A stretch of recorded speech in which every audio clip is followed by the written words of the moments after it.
Hey everyone, and welcome to the Unspoken Office. I'm Austin, and I'm here with my co-host Michelle to help you feel more confident using English in your professional life. Hi there, I'm Michelle, and we're so glad you're joining us today.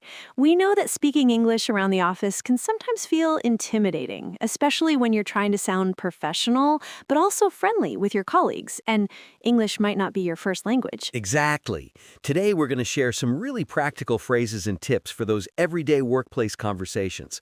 We'll cover everything from casual office chat to more formal business discussions. And we're going to keep it real with some actual scenarios we've been dealing with this week. Speaking of which, Austin, how's that big project going? Oh man, thanks for asking. I actually have this quarterly report due by the end of the week, and I've been coordinating with different departments to get all the data I need. That sounds like a lot of moving pieces. It really is. And this is actually a perfect example of business English in action. When I need information from my colleagues, I can't just say, give me the numbers. That would sound pretty rude, right? Oh, definitely. So what do you say instead? Well, I usually start with something like, Hi Sarah, I hope you're having a good week. I'm working on the quarterly report and was wondering if you could help me out with the sales figures from last month. That's perfect. You're being friendly, you're explaining why you need it, and you're using wondering if you could help me out instead of just demanding it. Exactly. And if I need it by a specific deadline, I might add something like, if it's not too much trouble, could I get this by Thursday? I know you're busy, so just let me know if that works for you. Yes, that phrase, if it's not too much trouble, is gold. It shows you respect their time. Actually, speaking of time, I had my own workplace English challenge this week. I was in a meeting that was supposed to be 30 minutes, but it just kept going and going. Oh no, those meetings that drag on forever. How long did it end up being? An hour and 15 minutes, and I had another commitment right after. So I had to politely excuse myself, but I wanted to do it professionally. Right, that's tricky. You can't just get up and leave. Exactly. So what I did was wait for a natural pause in the conversation, and then I said, I'm so sorry, but I have a hard stop at 2:30. Could I follow up with you via email on the remaining items? That's brilliant. Hard stop is such useful business terminology. It clearly communicates that you have to leave without sounding rude. And offering to follow up via email shows that you're still engaged and committed to the work. You're not just trying to escape. These kinds of phrases are so important because they help you navigate those awkward social situations at work. Another one I use a lot is when I need to disagree with someone in a meeting. Ooh, yes, that's always delicate. What's your approach? Instead of saying, that's wrong or I disagree, I'll say something like, that's an interesting perspective. I was looking at it from a different angle. And then I'll explain my viewpoint. And when you need to interrupt or join a conversation that's already in progress, phrases like, sorry to jump in here, or if I may add something, work really well. It's much more polite than just starting to talk over someone. Perfect. You're acknowledging their idea before presenting yours. That keeps the conversation collaborative instead of confrontational. Exactly. And sometimes I'll use, I see where you're coming from, but have we considered... That phrase, I see where you're coming from, is so useful for showing empathy while still presenting an alternative. Those are great examples. What about the casual side of office communication? Like when you're just chatting with colleagues by the coffee machine or in the elevator? Oh, that's just as important. Small talk actually builds relationships at work. Simple questions like, how was your weekend, or any fun plans for tonight can really help you connect with your colleagues. Absolutely. And if someone asks about your weekend, don't just say, fine. Share something specific, even if it's small. Like, it was great. I tried this new hiking trail. Or, pretty relaxing. I finally finished that book I've been reading. Right, and then remember to ask them back. What about you? How was your weekend? It shows you're interested in them as a person, not just as a work colleague. You know, we should also talk about digital communication. So much workplace conversation happens through Slack, Teams, or other messaging platforms now. The tone can be tricky to get right in those quick messages. Absolutely. Those short messages can sometimes sound more abrupt than you intend. I try to add a quick greeting or acknowledgement.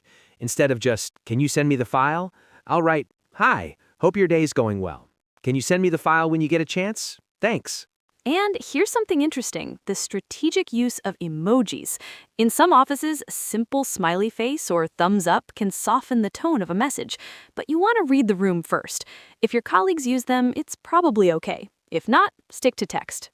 And speaking of office culture, something I've noticed is how different cultural backgrounds can affect communication styles. Some cultures are more direct, others more indirect. Being aware of this and adapting your approach can really help with international colleagues or diverse teams. Exactly. Oh, and here's another scenario that comes up a lot. What to do when you don't understand something in a meeting. It's tempting to just nod along, but that can cause problems later. Oh, absolutely. It's much better to speak up. You can say something like, "Sorry, could you clarify what you mean by," or, "Just to make sure I understand correctly, are you saying that?" Yes, and often when you ask for clarification, other people in the meeting are thinking the same thing. You're actually doing everyone a favor. That's so true. Another phrase I love is, "Let me make sure I'm on the same page." It's a nice way to confirm your understanding without sounding confused or lost. Perfect. And what about when you need to admit you made a mistake? That's another situation where the right language really matters. Oh, this is crucial. Own the mistake quickly and offer a solution. Something like, "I realize I made an error in the report. I'm working on fixing it right now, and I'll have the corrected version to you by end of day." Exactly. Don't make excuses, just acknowledge it and show how you're going to fix it. People respect that kind of accountability. And here's something that's really helped me. I keep a notebook of useful phrases that I hear native speakers use. When I hear something that sounds natural and professional, I write it down and try to use it in similar situations later. That's brilliant. It's like building your own personal phrase bank. And the more you use these expressions, the more natural they become. Before we wrap up, let's share a few more quick phrases that our listeners can start using right away. Michelle, what's one of your favorites? I love thanks for bringing that up. It's perfect when someone raises a good point in a meeting or brings up an issue you hadn't considered.